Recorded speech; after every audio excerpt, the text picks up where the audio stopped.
ভারতের বিভিন্ন প্রান্তে প্রধানমন্ত্রী নরেন্দ্র মোদী বিরোধী স্লোগানে উত্তাল হয়ে উঠেছে পরিস্থিতি।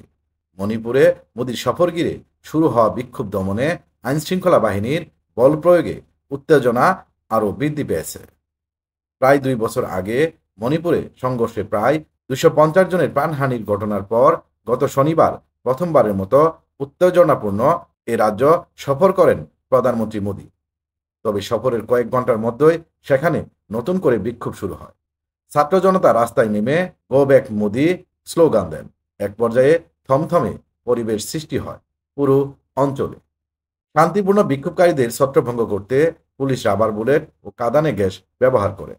এতে বহু মানুষ আহত হন, যাদের মধ্যে কয়েকজনের অবস্থা আশঙ্কাজনক। এতে মণিপুরের পরিস্থিতি আরও উত্তপ্ত হয়ে উঠেছে।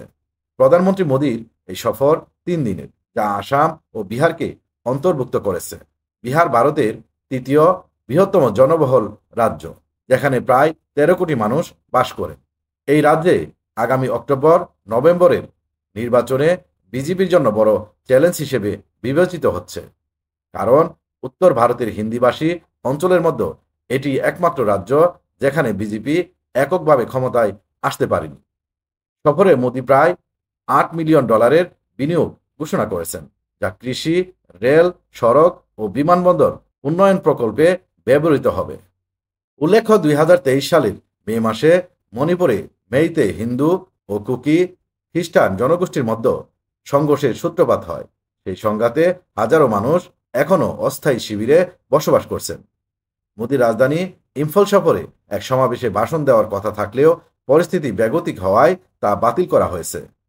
এদিকে ভারতের বিভিন্ন রাজ্যে বিভিন্ন দাবিতে চলছে হরতাল, অবরোধ ও বিক্ষোভ।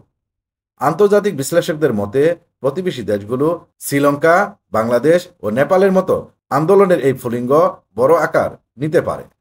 পানি যদি আরও দূর গড়ায়, তবে মোদী সরকারও বড় ধরনের চাপে পড়তে পারে বলে আশঙ্কা করা হচ্ছে।